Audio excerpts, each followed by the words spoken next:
I'm Ava Thompson, 27 years old, and last Thanksgiving should have been one of those easy family gatherings where everyone pretends life is simple. But the moment my grandfather stepped into the dining room with a deep bruise spreading beneath his right eye, I knew nothing about that night would be simple again. The room fell silent in a way I had never heard before, as if the air tightened around us. My mother tried to hide her smirk behind a glass of wine, and my father's grin said more than words ever could. Guests stared at their plates, avoiding the obvious bruise on the wealthiest man in the room. And as I stood at the far end of the table, I felt something shift inside me, something that told me this night was about to unravel everything I thought I knew about my family. Before I go any further, let me know where you're listening from in the comments and tap the like and subscribe button if you've ever watched a family moment crack wide open right in front of you. I grew up believing that families were built on small, steady things: kindness, fairness, showing up for each other when it mattered. My grandfather, Charles Whitmore, taught me those things long before I understood what his wealth actually meant. He used to bring me to his workshops and offices when I was a kid, letting me trail behind him with my tiny notebook as if I had something important to contribute. He never raised his voice, never talked down to anyone, no matter how much money they had or didn't have. In a world full of people trying to impress him, he only ever seemed to value humility and consistency. My parents, Linda and Frank, lived in that world differently. They loved the lifestyle my grandfather's success brought us: the big lake house, the vacations, the feeling of importance that came from being associated with the Whitmore name, but they didn't share his values. Dad always talked about wanting more, about how Charles didn't understand modern business, and how one day everything he built should naturally flow to us. Mom acted gracious when Grandpa was around, but behind closed doors, she spent more time calculating leverage than building relationships. I didn't always see it clearly when I was younger. I just thought they were ambitious, maybe a little sharp-edged. Only later did I realize the weight they placed on wealth and the way they equated money with worth. Despite living under the same roof, our home never felt predictable. Some mornings were calm, filled with the smell of coffee and the hum of quiet conversation. Other days, I'd hear my parents whispering behind partially closed doors, words like transfers, shares, and timing, slipping out like coins dropped on a hardwood floor. I learned early to walk softly when voices shifted to that tone. Still, I kept believing that we were just a family with rough edges, not a family preparing for a fracture. My own life felt simple compared to theirs. I worked in community outreach for a local nonprofit, something my father dismissed as a hobby, masquerading as a career. Mom insisted I'd understand real responsibility once I entered the family business, though she never explained what that meant beyond attending social events and smiling at the right people. I tried not to take it personally. I had always been closer to Grandpa anyway, and he respected that I chose a quieter path. He once told me that success takes many forms, but character takes only one. I didn't fully grasp the weight of that statement until much later. As Thanksgiving approached, something about the house felt different. Even Marjorie, our housekeeper, who had seen every kind of tension pass through those hallways, kept shaking her head as she polished the silverware. The week before the holiday, I passed the study and heard my parents whispering again, their voices tight and clipped. I couldn't make out the full sentences, but I heard enough to know the discussion wasn't about seating arrangements or the menu. When they finally noticed me standing there, Mom brushed it off with a smile that didn't reach her eyes. Dad just closed the study door with a firmness that told me I shouldn't push further. I didn't know it then, but that bruise my grandfather carried into the dining room, the one everyone pretended not to see, was only the surface of something much deeper. And as he took his place at the head of the table, resting one hand on his cane and the other on a black envelope I'd never seen before, I felt the whole night tilt toward a truth I wasn't prepared for. By the time he lifted his gaze to meet mine, the room had already begun to shift, as if every secret we'd tiptoed around was finally done hiding. And when he opened his mouth to speak, I understood in a single instant that Thanksgiving was no longer a celebration. It was the beginning of a reckoning we couldn't escape. The quiet that settled over the dining room after my grandfather lifted his gaze didn't fade with the clatter of silverware or the small coughs people made to fill the space. It followed me into the hallway when I stepped out with an empty platter in my hands, trying to make sense of how the night had taken such a sharp turn. The air in the house felt heavier than it had all week, as if the walls themselves understood something I didn't yet. When I reached the kitchen doorway, I paused, hearing my parents' voices drifting from the far end of the corridor, a low murmur wrapped in tension. They had been moving around each other like that for days, their whispers slipping through the house long before the first Thanksgiving guest arrived. I remembered walking past the guest room earlier in the week and noticing my mother sitting on the edge of the bed with her phone pressed tight to her ear, her fingers digging into the quilt.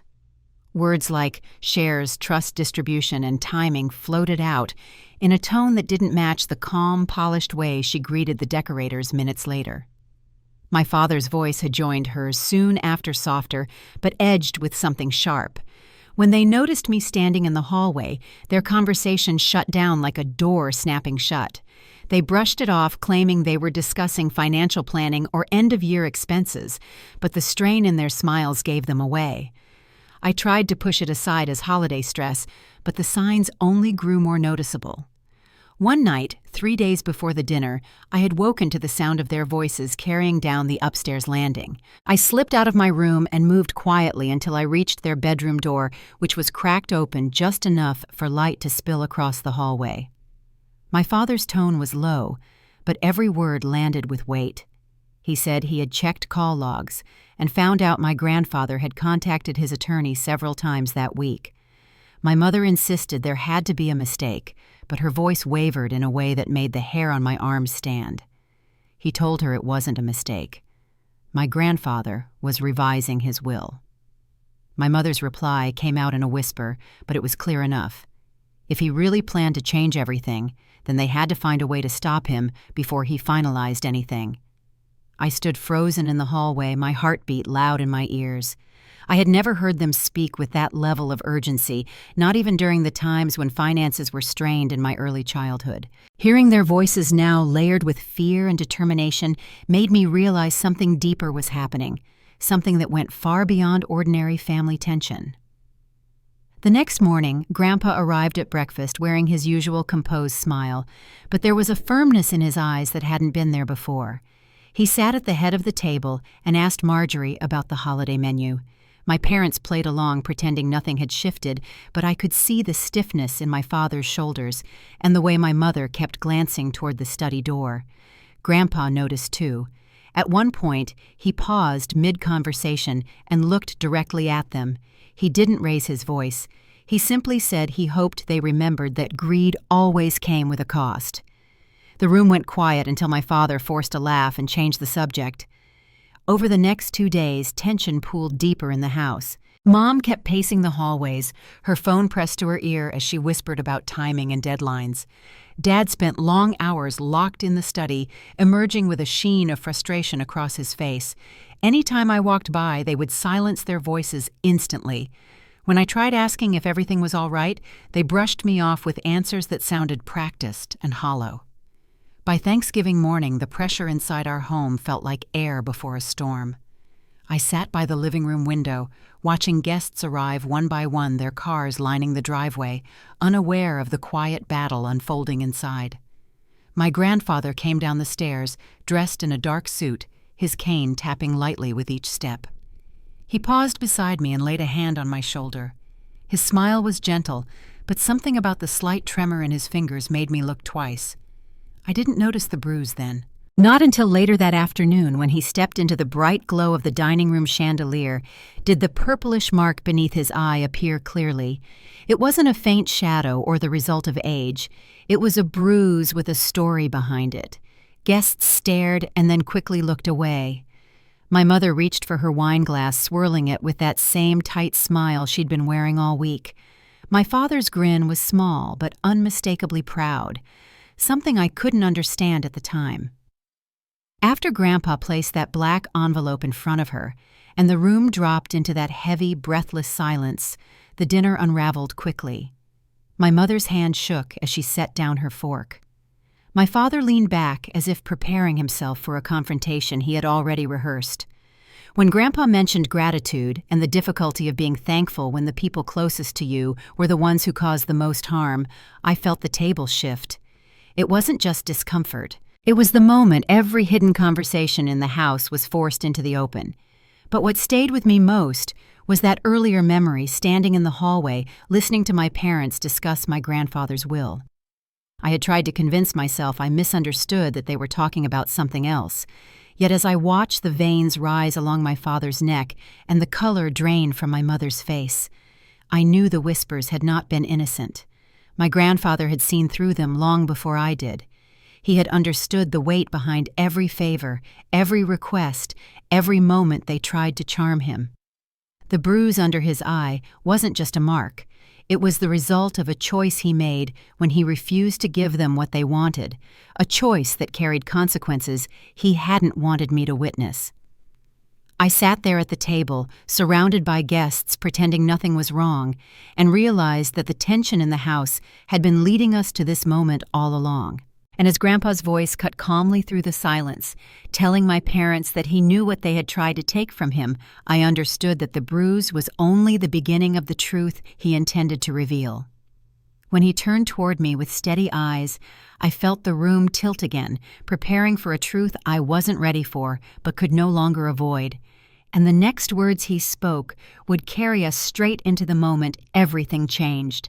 The room felt smaller once my grandfather's steady voice faded, as if every person seated at the long dining table were suddenly aware that something irreversible had been set in motion.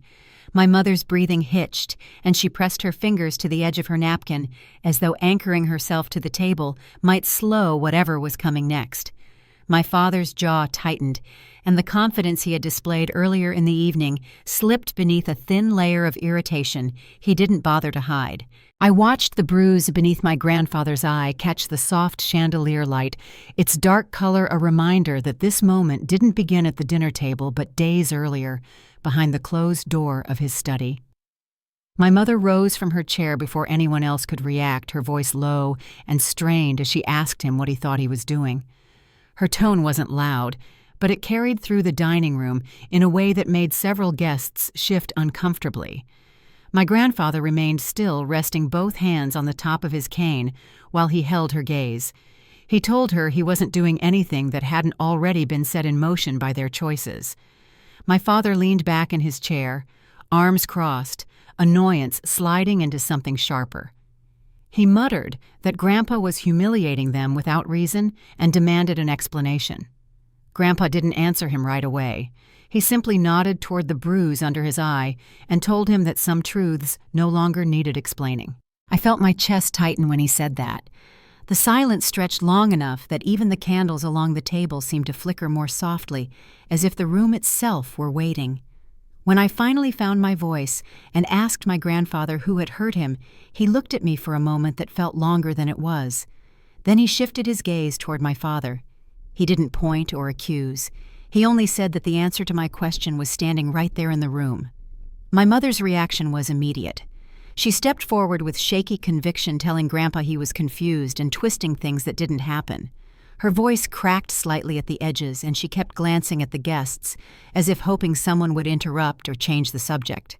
My father didn't deny anything. He stared at Grandpa with a hardened expression, as if daring him to continue.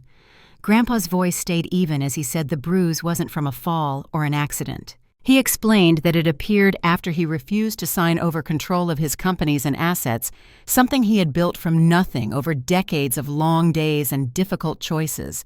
The room seemed to contract around that statement. My father stood abruptly, pushing his chair back with enough force to startle the nearest guest. He insisted Grandpa was exaggerating, that he had only confronted him out of concern for the family's future. My mother added that he had been emotional, not violent, and that the whole event had been blown out of proportion. Grandpa shook his head slowly and said there was nothing emotional about being pressured, cornered, and struck because he wouldn't hand over his life's work. I felt heat rise in my face as I tried to steady my thoughts, but the weight of what I had overheard days earlier came rushing back. I remembered standing in the hallway as my parents spoke urgently about deadlines and legal documents. I had tried so hard then to convince myself that I misinterpreted their words, that no one in my family would cross such a line. Now, seeing the way they responded to the bruise, their reactions felt like pieces snapping into place. The color drained from my mother's face as Grandpa reached into his coat pocket and placed a black envelope directly in front of her plate, the wax seal unbroken and striking in the center of the linen. She hesitated before opening it, her fingers trembling as she broke the seal. A flash drive slid out, tapping lightly against the china, followed by a folded letter that spilled across her hand as she opened it. My father leaned in, his expression shifting from impatience to something closer to panic as she began reading. She stared at the page longer than necessary, her lips moving silently over the words. When she finally spoke, her voice didn't carry the same sharpness as before. She asked Grandpa what he thought he was accusing them of. Grandpa replied that he wasn't accusing them of anything. He was showing them what they already knew they had done. My father snatched the letter from her and scanned it quickly, swallowing hard as he read. Grandpa explained that the flash drive held recordings from the night they confronted him in the study, including every word spoken and every threat made. A murmur rolled across the table as guests tried to quietly excuse themselves from a story they could no longer pretend they hadn't heard. My mother's breathing grew uneven, and she tried to insist that the recordings were manipulated. Grandpa told her calmly that the attorney who had notarized the documents was prepared to verify everything if needed. For a moment, no one moved.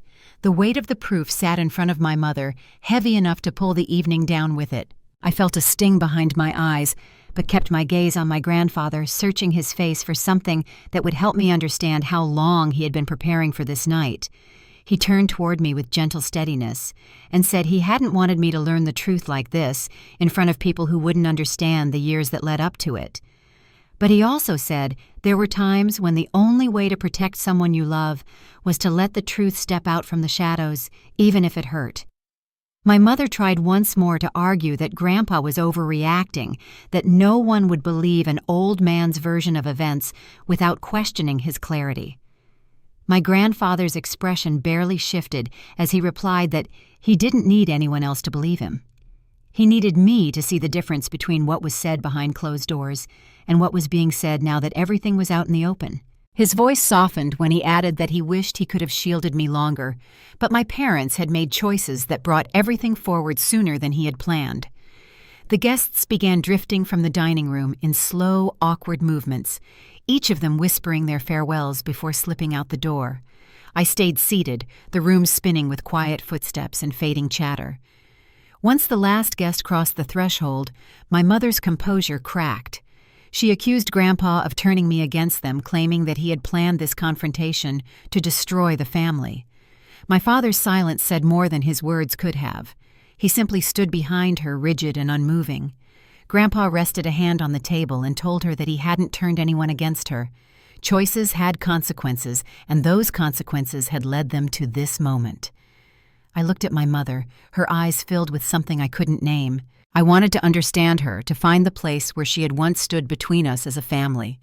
But the bruise on my grandfather's face kept drawing my thoughts back to the truth sitting plainly in front of us. My father finally spoke, insisting they could still fix everything, that Grandpa didn't have the authority to make final decisions without their input. Grandpa stepped away from the table, adjusting the handle of his cane as he did. He told them it was too late for negotiations and too late for explanations.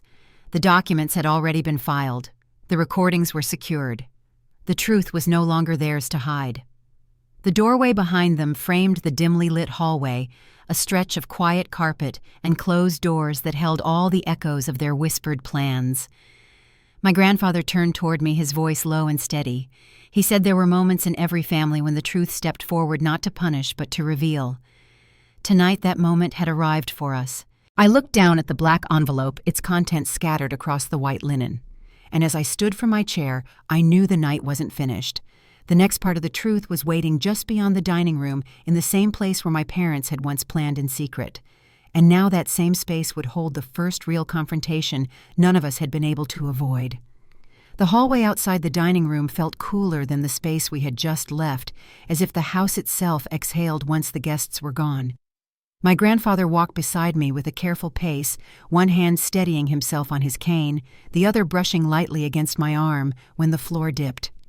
Behind us, the clatter of dishes and hushed movements signaled Marjorie clearing the table, doing her best to make the evening feel less fractured than it was. As we rounded the corner toward the living room, my mother's footsteps trailed close behind, uneven and urgent, followed by the sharper rhythm of my father's shoes striking the hardwood. My mother reached the kitchen first and pushed through the door with more force than she needed, the hinges protesting under her hand. The warm lights in the kitchen glowed across the stainless steel counters and the polished tile, but the brightness didn't soften the strain in her expression. She turned to face my grandfather with the same determination she had carried all evening, though now it flickered with something fragile beneath it. My father stepped in behind her, his shoulders tight as he closed the door part way, leaving only a narrow sliver of the hallway visible. Grandpa stood near the counter, steady but weary, the bruise beneath his eye deepened by the kitchen lighting. My mother lifted the crumpled letter from her hand and placed it on the counter with a faint slap, her breath catching before she asked how long he had been planning to embarrass them. He didn't raise his voice or step back from her. He said the embarrassment hadn't come from him. It had come from the choices they'd made long before tonight. My father cut in his tone sharper as he demanded an explanation for the so-called accusations. He insisted that any confrontation in the study had been blown out of proportion, that Grandpa was mixing up details or adding weight to something that shouldn't matter.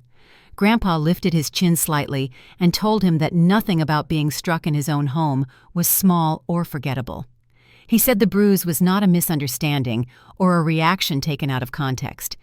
It was the result of a deliberate attempt to push him into giving away what wasn't theirs. My mother moved closer, her hands shaking as she pressed her palms against the counter's edge. She claimed he had provoked them, that he had pushed them into desperation, and that he didn't understand how their fear had built up over the years. Grandpa took a slow breath and reminded her that fear didn't excuse what happened in the study. He said he had watched her stand by while my father demanded control of his companies and finances, and while he was struck for saying no. He looked at her as if searching for some part of the daughter he used to know, but whatever he was hoping to find wasn't there. I stood in the doorway, unsure whether to speak or stay quiet, but my gaze kept drifting to the bruise below his eye. Seeing it up close filled the space around us with a heaviness the kitchen lights couldn't wash away. My mother looked toward me, her eyes wide and glassy, and said I didn't understand the pressure they had been under. She insisted they had worked too hard for too long to lose everything because of a single disagreement. My father nodded in agreement, his jaw tight as he said Grandpa had pushed them to a breaking point. Grandpa's voice steadied as he told them he hadn't pushed them toward anything. He had simply refused to hand over what they wanted. He reminded them how many times he had offered support in the past, how often he had given freely even when it wasn't asked for. He said the choices they made last week had changed everything, and there was no undoing that now. My mother tried to insist no one would believe his version of events over theirs, but her words wavered before she finished the sentence. He pointed to the flash drive she still held in her hand and said that what it contained didn't rely on anyone's belief. It wasn't a matter of opinion or perception, it was a matter of fact. He looked at me when he said that, his gaze softer than it had been all night, and explained that the truth wasn't meant to punish, it was meant to protect. My mother's face lost a shade of color as she asked what else he had planned, her fingers curling around the flash drive. He told her that the drive contained more than just the recording. It included details of his updated will, a will he had finalized days earlier after hearing enough to understand their intentions. Her breath caught when he said the changes were permanent and legally filed without a single space left for contest. My father stepped forward abruptly, his voice rising as he said, Grandpa couldn't legally make those adjustments without notifying them. Grandpa remained calm, telling him that everything had been notarized and witnessed and that the attorney was prepared to defend it if necessary. The words hung in the kitchen like a closing door, leaving no room for negotiation or hope of reversal. I tried to steady myself as he turned back to me. He said that he wished things could have been different, but sometimes clarity didn't come quietly. Sometimes it arrived in moments like this, sharp enough to wake everyone involved. My mother murmured that he had torn the family apart, but he told her quietly that he had only revealed what was already broken. The kitchen felt smaller as their voices softened into the hum of the refrigerator and the distant clatter of dishes in the other room. My father ran a hand over his face, frustration carving deep lines across his forehead. My mother leaned against the counter, her shoulders slumped, the flash drive still trapped between her fingers. I moved closer to my grandfather, unable to ignore the way his hand trembled slightly where it rested on his cane. He looked at me again with the same gentle steadiness he had given me since childhood. He said he had done what he believed was right, not out of anger, but out of necessity.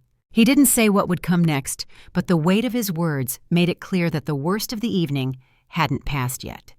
My mother straightened slowly, her voice barely steady when she said, "This wasn't the end." Grandpa nodded, acknowledging her words, but he didn't reassure her. Instead, he turned toward the doorway, signaling it was time to step out of the kitchen and face what remained of the night. As we walked back toward the main hall, the house felt different, as though each step carried us deeper into the truth he had been holding on to. And though the path ahead was unclear, I sensed we were moving toward the moment that would change everything for good. My grandfather walked a few steps ahead of me as we left the kitchen, his cane tapping softly against the hardwood while the faint hum of the heating system filled the hallway. The lights along the corridor cast long shadows across the floor, stretching toward the dining room we had left behind. My parents followed several paces back, pacing with the tense energy of people who had run out of explanations, but still hadn't accepted what was coming. The house, usually bright and welcoming for holidays, felt heavy and unsettled every familiar corner, carrying the echo of what had unfolded at the table. We stopped near the archway that led into the study, the same room where so much had already happened in the days leading up to Thanksgiving. My grandfather turned slightly to face me, keeping one hand braced against the doorframe. His voice was quieter now, but his words were clear as he said it was time I knew everything he had done to protect his legacy and the only person he trusted with it. My mother stepped forward in protest, insisting he was blowing things out of proportion and that there was still room to mend what had been said in the kitchen. Grandpa didn't respond right away. Instead, he looked directly at her with a steadiness that made the room feel still. He told her the decisions he had made weren't born from anger, but from clarity. He said he had spent years hoping they would grow into the responsibilities they wanted so badly, but instead he had watched their priorities shift toward control rather than stewardship. My father clenched his jaw and said nobody could expect people to stand by while their future was taken away. Grandpa replied that the future he had built was never owed, and it certainly wasn't something to take by force. His words cut through the silence with a weight that left my mother's shoulders slumping, as if she could no longer hold the argument she had carried for so long. I stepped closer to him, unsure why my throat felt tight, as he reached into his coat pocket and pulled out a second document envelope. This one was smaller, thinner than the black one he had placed on the dining table earlier. He said I had every right to see the truth, as it was not as anyone tried to shape it. My mother's breath caught, and she reached toward him as if she could somehow stop the moment from moving forward. He didn't pull back. He simply told her that hiding the truth any longer would only make the damage worse. He handed the envelope to me with a quiet request to open it. Inside was a neatly folded packet of legal pages, thick enough to make my hands tremble as I lifted them. My father stepped forward, demanding to see the documents, but Grandpa raised a hand, telling him this wasn't his moment. I unfolded the first page and saw my grandfather's signature beside several lines explaining the legal transfer of authority shares and assets. It wasn't the size of the estate that startled me. It was the realization that he had finalized everything days before the holiday, long before the evening had erupted. My mother's voice wavered as she said he couldn't possibly mean to give all of it to me. She said I wasn't prepared, that I didn't understand what those companies required or how much responsibility came with them. Grandpa looked at her, then at me, and said preparation wasn't the issue. Integrity was. My father shook his head and said I was too young to run anything of that scale. Grandpa replied that youth wasn't a flaw and that character mattered more than age. He added that he had watched me make choices grounded in respect, something he didn't feel safe entrusting to them anymore. My mother sank into the nearby chair, her hand covering her mouth, as if she were trying to keep her thoughts from spilling out. My father stepped behind her, placing a hand on her shoulder in a gesture that looked more like a warning than comfort. He said they wouldn't allow this, that the transfer wasn't final until it passed through the courts. Grandpa told him he was welcome to try contesting it, but everything was already notarized, filed and protected with the recordings that backed his claims. My father's face flushed with frustration, and he stepped toward Grandpa with a quickness that made me instinctively move between them. The air in the hallway thickened as I placed myself in front of my grandfather. My father's eyes met mine, surprised and unsettled, and for a moment we simply stared at each other. When I finally found my voice, I told him I wouldn't let him lay a hand on Grandpa again. My mother whispered my name as if she couldn't believe what I was doing, but I stayed where I was, my hands steady at my sides. My father stepped back slowly, the anger in his posture tightening into something cold and restrained. Grandpa touched my elbow lightly, his voice softened by both gratitude and exhaustion. He told me he hadn't wanted to put me in that position, but he was relieved I stood where I did. My mother rose from the chair, her hands clasped at her sides, as she said they were still a family and that families weren't meant to tear each other apart. Grandpa replied that families also weren't meant to harm one another or to threaten or to take advantage of trust. He said a line had been crossed the moment they put their hands on him in the study, and nothing had been the same since. I felt the words settle inside me like something I had been trying to understand for days. My mother reached toward me, but her hand stopped inches from my arm, as if she felt the weight of everything that had now been spoken aloud. She said they had been afraid of losing everything, and that fear had driven them toward choices they regretted. Grandpa told her that regret didn't erase the harm done, nor did it repair the trust that had been broken. A long stretch of silence followed, filled only by the soft hum of the furnace kicking on. The warmth drifted through the hallway, but none of us moved. My father finally stepped around my mother and headed toward the main door with clipped steps. He didn't say anything as he left the hall, his shoulders rigid. My mother lingered for another moment before following after him, her steps slower, her gaze heavy and searching for something she couldn't find in any of our faces. When their footsteps faded, Grandpa leaned lightly against the wall, lifting a hand to press against his ribs, as though the strain of the evening had caught up with him. I moved to steady him, and he offered me a weary smile. He said there was still more to show me before the night ended, and though it wasn't easy, it would help me understand why he had made every choice he did. I nodded, unsure of where the night would lead from here, but ready to follow him. The house felt different now, quieter, but also clearer. And as we stepped toward the study, I sensed that the truth waiting for us inside that room held the final pieces we both needed before the real shift could begin. My grandfather and I moved toward the study with slow, steady steps, the soft glow from the hallway lights stretching across the floor in front of us. The house had quieted enough that I could hear the faint ticking of the clock in the foyer, each second marking the end of one chapter of our family and the beginning of something neither of us fully understood yet. Grandpa paused at the study door, tightening his grip on the handle of his cane before pushing it open. The room carried the familiar scent of aged books and polished oak, a place where I had spent many quiet afternoons as a child, unaware that it would someday hold the evidence that changed everything.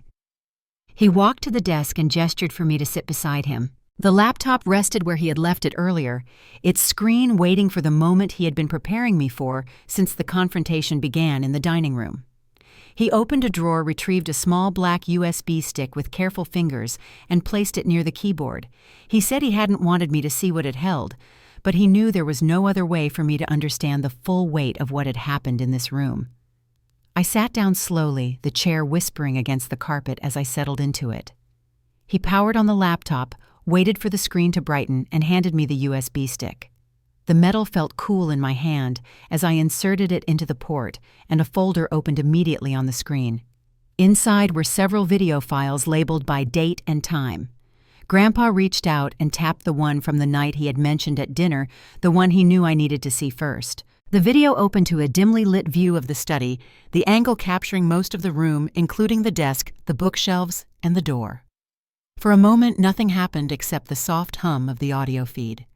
Then the door swung open, and my father stepped inside, his voice sharp and forceful, as he demanded Grandpa sign over control of his companies. Grandpa in the video sat calmly behind the desk, refusing with a steadiness that now made my pulse quicken. My father's voice rose as he accused Grandpa of holding the family back and threatened to expose him if he didn't comply. My mother entered moments later, her tone colder than I had heard earlier that evening. The recording continued to play in front of us each second, bringing with it a layer of truth that settled heavily across the room. My father stepped closer to the desk, and the camera caught the sudden strike, his hand connecting with my grandfather's face. The sound was muted, but unmistakable. I flinched, my breath catching as the bruise I had seen under the chandelier found its origin on the screen. Grandpa leaned back slightly in his chair, steady but shaken, refusing to sign the papers my father thrust toward him. My mother stood by the bookshelf, urging him to give in and saying they wouldn't accept no for an answer. I stopped the video with a trembling hand, unable to watch another second. The room around us felt strangely still, so quiet, that even the soft rustling of my grandfather adjusting in his chair sounded sharp. I turned to him, but he had already lowered his gaze, his fingers resting lightly on the handle of his cane. He told me he hadn't recorded them out of spite or suspicion. He recorded them because he sensed something shifting in the way they spoke to him, something he recognized but hadn't wanted to believe. He reached out and closed the laptop lid, as if giving both of us permission to breathe again. The silence that followed wasn't empty. It held everything the video had revealed and everything we had been trying to understand for days. He leaned back in his chair, his voice gentler now, as he said, "Clarity doesn't always arrive kindly. Sometimes it comes in the form of truth you can't look away from." I nodded, unsure of how to speak without letting my voice tremble. He reached across the desk and placed his hand over mine, giving it a small squeeze before pulling back. He said that what happened in the study wasn't just a moment of anger. It was a decision my parents had made together, and it had forced him to make a decision of his own. He explained that the new will wasn't about punishment, but about protection. Protection for what he built, and protection for me. I sat quietly, absorbing the words as he continued. He said he had spent a lifetime correcting other people's mistakes, and had reached a point where he needed to correct his own. He admitted he had overlooked warning signs for years, hoping they would fade or resolve themselves. When they didn't, he realized the only way forward was to draw a line, and to make sure that the future of his companies and estate was placed in hands he trusted. He opened the laptop again and pulled up a digital copy of the new will, scrolling through the pages slowly. He pointed out the sections where he had appointed me as the primary heir and executor, explaining what each responsibility meant and how he intended to guide me through the transition. He spoke about the boards, the management teams, and the advisors who would support me. He said he planned to remain at my side as long as he was able, helping me learn everything I needed to know. The steadiness in his voice eased the tightness in my chest. He told me I wasn't alone and that the burden wouldn't fall on me all at once. He said the future was something we would build together step by step, starting with rebuilding trust in the wake of everything that had unfolded. As he closed the will on the screen, the lamp on the desk flickered softly, casting a warm glow across his face. I noticed how tired he looked, the lines along his forehead deepening with the strain of the night. Yet there was also a renewed calm in his expression, as if showing me the truth had settled something inside him. He said the events of the evening had been difficult, but necessary, and he hoped they would mark the beginning of something steadier for both of us. We sat there for a moment, neither of us speaking. The house was quiet again, except for the steady ticking of the foyer clock. When Grandpa finally rose from his chair, he suggested we return to the living room before the night grew any longer. I nodded and helped him stand, noticing how he leaned a bit more heavily on his cane now that the weight of the night had settled. As we stepped out of the study and into the hallway, the shadows seemed softer than before, and the tension in the house felt different, as though something had shifted just beyond the edges of what we could see. Grandpa said there was still one more thing we needed to talk about, something that would come to shape the days ahead. I walked beside him, unsure of what he meant, but ready to hear the rest. And as we made our way toward the living room, I felt the first hint of the turn that would guide us into the next part of the story. My grandfather and I stepped into the living room where the fire had burned down to a soft glow. The room was quiet except for the occasional crackle of the embers settling in the hearth. He eased himself into his favorite chair, the one angled just enough toward the window to catch the moonlight on calm nights. I sat on the rug across from him the way I used to when I was younger, waiting for him to share whatever it was he said we still needed to talk about. For a moment he didn't speak. He watched the flames with a distant expression, gathering his thoughts while the rest of the house lay silent behind us. He finally turned toward me and asked if I was ready to see the rest of the truth he had held on to. I nodded, and he reached for the black envelope that had been set aside earlier in the evening. He placed it carefully on the coffee table and tapped his fingers lightly against the sealed edge. He said there was more inside than just the video and the legal documents.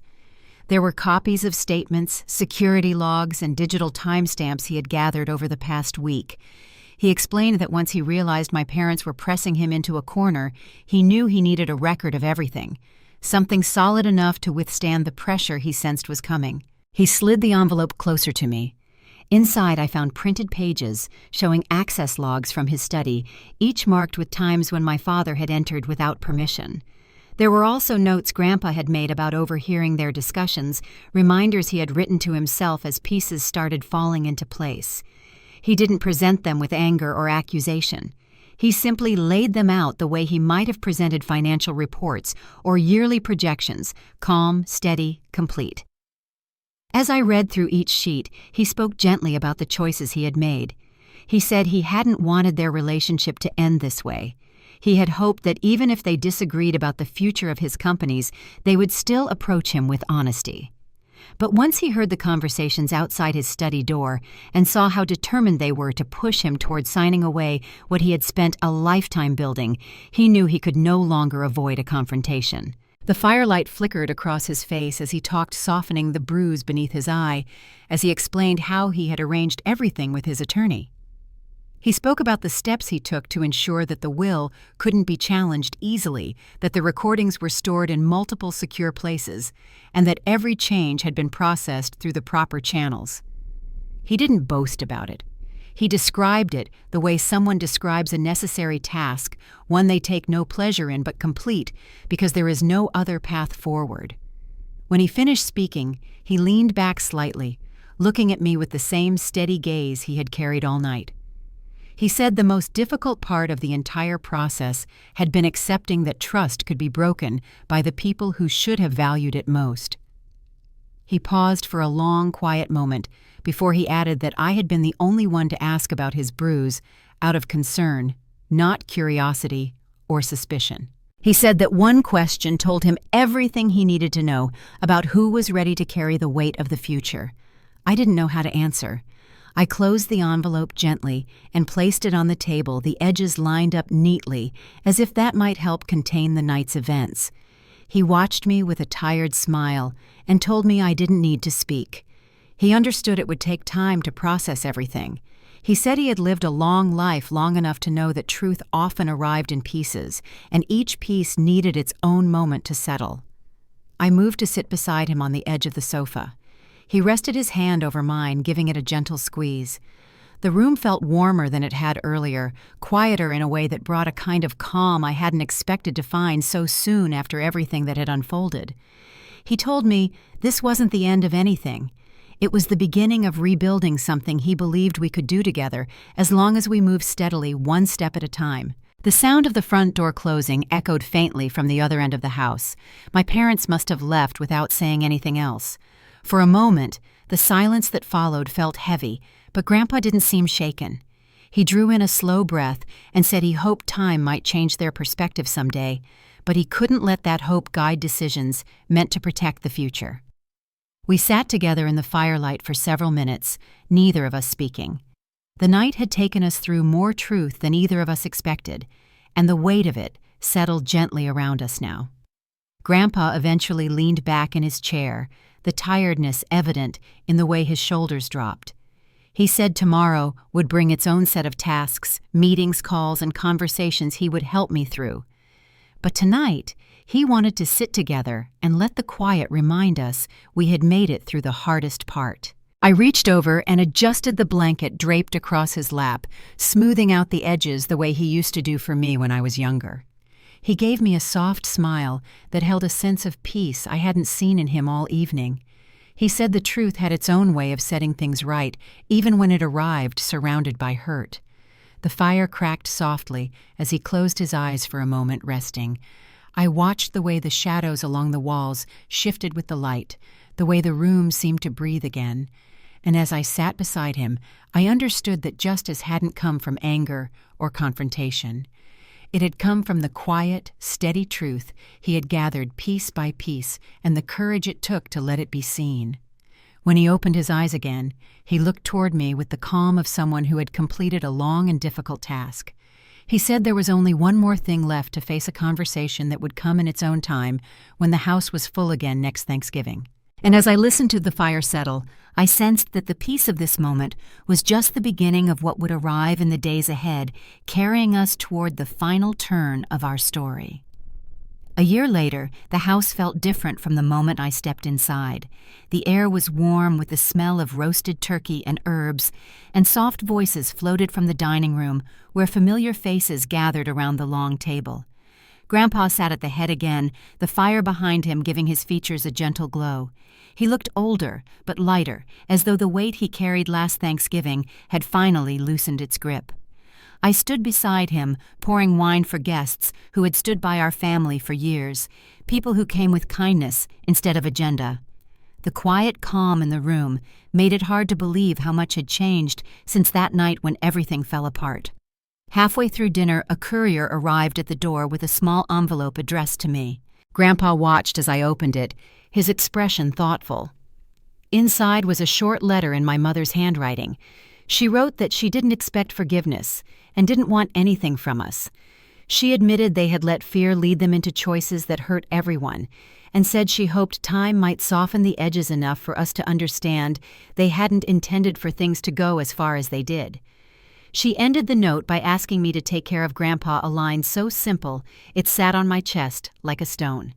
I folded the letter and set it beside my plate before returning to my seat. Later that night, after the guests had gone and the house grew quiet, Grandpa and I sat near the fireplace. The flames moved slowly, casting a warm light across the room. He leaned back in his chair with a peaceful expression, watching the sparks drift upward. He told me he was proud of what we had built over the past year, proud of the steady way the companies had regained their footing and the grace with which our small circle had grown. I sat on the rug across from him just as I had the year before, only now the tension was gone. In its place was a sense of calm that felt earned. He said he had watched me step into a role I never expected to carry, and that I had done it with a steadiness that reminded him of what he had hoped his legacy would be. I told him I had followed the path he set, and he shook his head gently, saying I had improved on it by leading with empathy where he had sometimes led with certainty.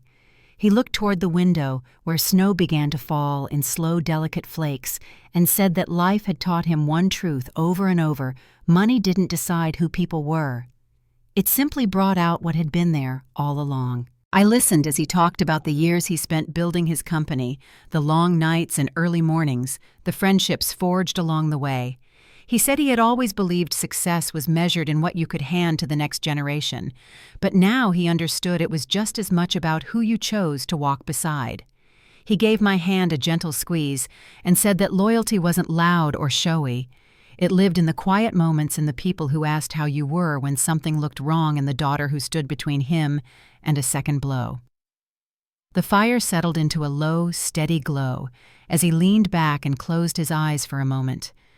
I watched the rise and fall of his breathing, the soft lines around his mouth relaxing the way they hadn't in years.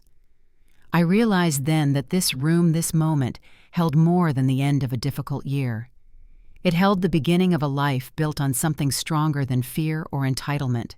It held the kind of peace that comes after truth has done its work. I picked up my mother's letter again, reading the final lines once more.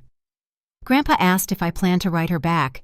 I told him I wasn't sure yet, and he nodded, saying forgiveness wasn't a debt to be paid on schedule. It was something you gave only when your heart felt steady enough to offer it. His words settled gently, reminding me that some doors didn't need to close forever, but they didn't need to open right away either. Snow pressed softly against the windows as the fire crackled and the room grew cozier. I looked over at Grandpa and saw the quiet pride in his eyes. He told me the inheritance he hoped to leave behind wasn't found in documents or shares. It was the reminder that love needed boundaries to grow, and that strength came not from what you held, but from what you refused to surrender. As the flames burned low and the evening moved toward its end, I understood that the real legacy he passed to me wasn't an empire. It was the courage to stand for what was right, the clarity to see through pretense, and the grace to move forward without bitterness. If you've ever had to rebuild your life after facing a hard truth, I'd love to hear where your journey has taken you.